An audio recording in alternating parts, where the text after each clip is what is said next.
Hello! Un nouveau jour, une nouvelle analyse. On retrouve un groupe de personnages composé de 2 hommes et une femme, et le groupe propose sur un piédestal avec en dessous 3 marches. La jeune femme se fait porter contre son gré, tout le groupe est assez expressif et dynamique dans leurs mouvements. Ces corps rappellent la statuaire antique, cependant la matière utilisée c'est de la cire grise. C'est une œuvre d'un certain Urs Fischer qui est un artiste suisse toujours en activité et qui est très connu sur la scène contemporaine. Peut-être que cette sculpture te dit quelque chose, puisque Fischer reprend la sculpture de Giambologna, le Rapt des Sabines de 1580. Alors, le Rapt des Sabines, c'est peut-être pas forcément quelque chose qui est connu de tous, donc je vais le rappeler ce que c'est. On est à l'époque de la création de Rome. Romulus, maintenant roi de Rome, commence à créer sa cité et il a besoin d'agrandir sa population.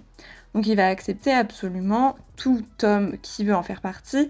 Quand je dis homme, c'est pas homme avec un grand H. Là, on est sur une acceptation de toute personne masculine. Le problème, mais il aurait peut-être dû s'en douter, c'est que au bout d'un moment, il n'y a pas assez de femmes pour tous ces hommes. Et du coup, il va aller demander à ses voisins, dont les Sabins, si il serait possible de faire des alliances matrimoniales, donc à la fois de s'allier aux cités voisines, mais en plus de faire profiter les hommes de la cité en leur permettant de se marier. Petit problème, toutes les cités voisines vont refuser. Mais Romulus, il en a pas fini. Il veut que sa cité soit grande, soit prospère, soit parfaite et magnifique.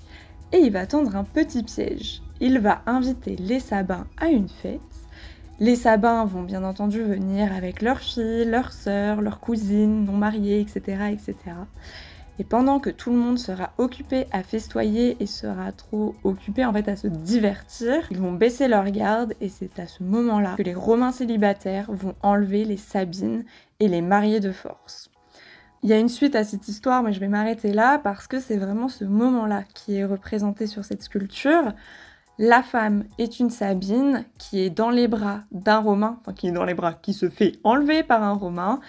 Et en dessous, écrasé par les jambes fortes du Romain, tu as ce pauvre Sabin qui essaye tant bien que mal de récupérer peut-être sa sœur, sa cousine, sa fille, mais bien évidemment il n'y arrive pas. Il est totalement impuissant face à cette situation. Autre élément qui peut rappeler l'Italie, c'est ce socle qui rappelle ceux des sculptures publiques italiennes. Ici, sur les photos que je te montre, la sculpture est exposée à la Fondation Pinault dans la rotonde. Et finalement, avec ce genre de sculpture, et notamment avec ce socle, c'est un petit peu comme si on se trouvait sur une place publique et non dans un musée. Faut savoir que quand tu vas à la Fondation Pinault, une des premières salles dans lesquelles tu rentres, en fait, c'est cette rotonde.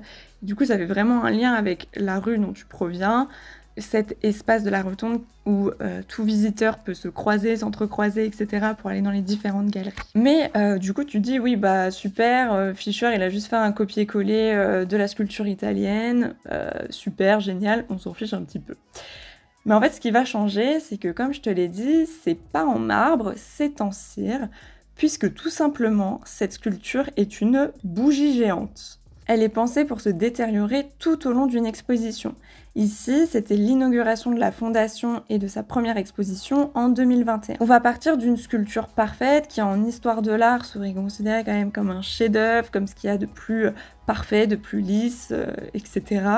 Pour finir, à la fin de l'exposition, à un amas de cire qui là, c'est beaucoup moins glam quoi. Et cet amas de cire va tout simplement être le témoin du temps qui s'est écoulé. Finalement, ça va un petit peu rappeler le concept des vanités, donc le fait que tout disparaît, tout a une fin, et que par exemple, nous, notre finalité, c'est de mourir un jour.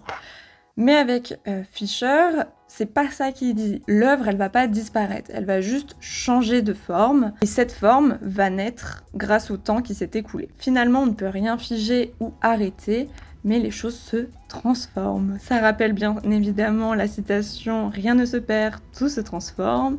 Enfin bref, voilà pour cette œuvre. Je vais pas forcément parler des éléments qu'il y a autour parce que je voulais vraiment me concentrer sur ce groupe sculptural. Et dans la barre d'infos, je t'ai mis un petit timelapse de la sculpture qui s'est détériorée tout au long de l'exposition si ça t'intéresse. Nous on se retrouve demain pour la prochaine œuvre. Salut!